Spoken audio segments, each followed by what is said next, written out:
Hi friends, welcome to my YouTube channel. ഇന്ന് നമ്മൾ പഠിക്കാൻ പോകുന്നത് 8ാം ക്ലാസ്സിലെ ഇൻവേഷൻ ആൻഡ് റെസിസ്റ്റൻസ് എന്ന് പറയുന്ന ചാപ്റ്ററാണ്. ആ ചാപ്റ്ററിൽ ഇമ്പോർട്ടൻറ്റ് ക്വസ്റ്റ്യൻസ് ആയ എന്നുവെച്ചാൽ എക്സാമിന് വരുമെന്ന് ഉറപ്പ് വരുന്ന വൺ വേർഡ് ക്വസ്റ്റ്യൻസ് ആണ് നമ്മൾ ഡിസ്കസ് ചെയ്യാൻ പോകുന്നത്. നമുക്ക് നേരെ വീഡിയോയിലേക്ക് പോകാം.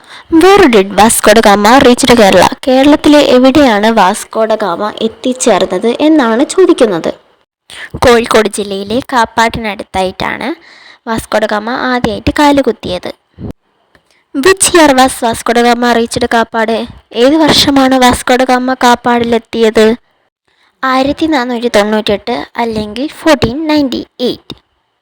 Next question, who ruled Kozhikode 1498? 1498 Kozhikode ആരായിരുന്നു ഭരിച്ചത്? പോർച്ചുഗീസുകാരനായ വാസ്കോ ഡ ഗാമ വന്നപ്പോൾ ആരായിരുന്നു ആ സമയം ഭരിച്ചത് എന്നാണ് ചോദിക്കുന്നത്. ഉത്തരം സാമോറിനാണ്.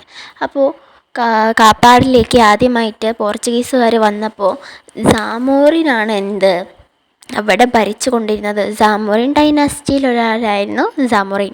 Who are the naval chief of മോറിൻ help from the attacks of the Portuguese?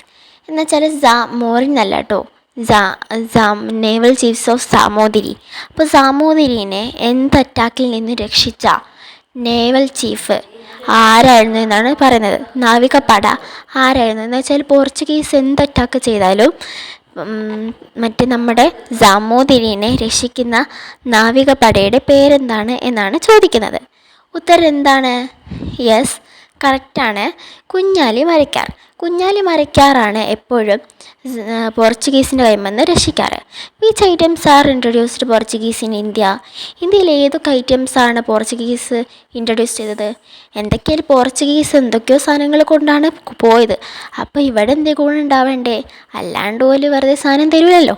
അപ്പോൾ എന്തൊക്കെയോ കാര്യങ്ങൾ പോർച്ചുഗീസ് ഇൻട്രൊഡ്യൂസ് ചെയ്തിട്ടുണ്ട്, എന്തൊക്കെയോ പ്ലാന്റ്സ്. എന്തൊക്കെയായിരുന്നു അവ?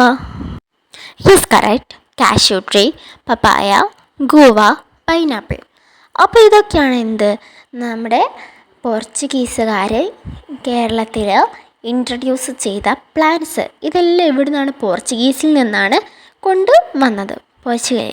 Okay, and next, which are the art forms are popularised by Portuguese? എന്നുവെച്ചാൽ എന്തൊക്കെയായാലും പോർച്ചുഗീസുകാർ വന്ന് അപ്പോൾ പ്ലാന്റ്സ് മാത്രം കൊണ്ടുവന്നപ്പോഴല്ലോ, വേറെ എന്തെങ്കിലും സ്പെഷ്യലായിട്ട് വേണ്ടേ? അപ്പോൾ ഒരു ആർട്ട് ഫോം എന്നുവെച്ചാൽ അല്ലെങ്കിൽ കലാരൂപം കൂടി നമ്മുടെ കേരളത്തിൽ കൊണ്ടുവന്ന് ഇറക്കി. ഏതാണ് ആ കലാരൂപം? Yes, correct. ചവിട്ടുനാടകവും മാർഗംകളിയും. ചവിട്ടുനാടകവും മാർഗംകളിയാണ് നമ്മുടെ പോർച്ചുഗീസുകാർ കേരളത്തിൽ പുറത്തിറക്കിയ എന്നുവെച്ചാൽ കേരളത്തിൽ ഇൻട്രൊഡ്യൂസ് ചെയ്ത ആർട്ട് ഫോംസ് എന്ന് പറയുന്നത്. അപ്പോൾ ഇതെല്ലാം എന്താണ്? നമ്മുടെ പോർച്ചുഗീസ് കൊണ്ടുവന്നതാണ്. അടുത്ത ചോദ്യം, which religious education centres were started by Portuguese in Kerala? ഏത് മതക്കാരുടെ റിലീജിയസ് എഡ്യൂക്കേഷൻ സെൻറ്ററാണ്? ഏത് മതത്തെ പറ്റി പഠിക്കുന്ന എഡ്യൂക്കേഷൻ സെൻറ്ററാണ് നമ്മുടെ പോർച്ചുഗീസ് തുടങ്ങിയത്? എന്നുവെച്ചാൽ പോർച്ചുഗീസിൻ്റെ ഉദ്ദേശം വെറും ഒരു കച്ചവടം മാത്രമല്ലായിരുന്നു. എന്നുവെച്ചാൽ എന്താണ്? വെറുതെ പ്ലാൻസ് അതെല്ലാം ഇൻട്രൊഡ്യൂസ് ചെയ്യുക മാത്രമല്ല, അവരുടെ മതം ഇവിടെ കൊണ്ട് എത്തിക്കുക, എന്നുവെച്ചാൽ ഇവിടെ പബ്ലിഷ് ചെയ്യുക, അതായിരുന്നു. അപ്പോൾ ആ മതം, ആ കാസ്റ്റ്, ആ റിലീജിയൻ അതേതാണ് എന്നാണ് ചോദിക്കുന്നത്. Yes, correct. ക്രിസ്ത്യൻ മതമാണ്.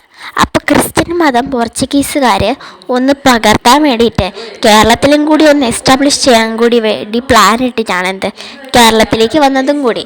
അപ്പോൾ ആ ഒരു ഉദ്ദേശം കൂടിയാണ് നമ്മുടെ വാസ്കോ ഡ ഗാമ കേരളത്തിലേക്ക് വന്ന് കയറിയത്.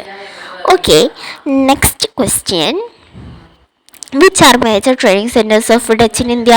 അപ്പോൾ നമ്മൾ പോർച്ചുഗീസ് കഴിഞ്ഞു ഡച്ച് എത്തി. അപ്പോൾ ഡച്ചിൻ്റെ മേജർ ട്രേഡിംഗ് സെൻറ്റേഴ്സ് അതെവിടെയാണ്, ഏതൊക്കെയാണ് എന്നാണ് ചോദിക്കുന്നത്.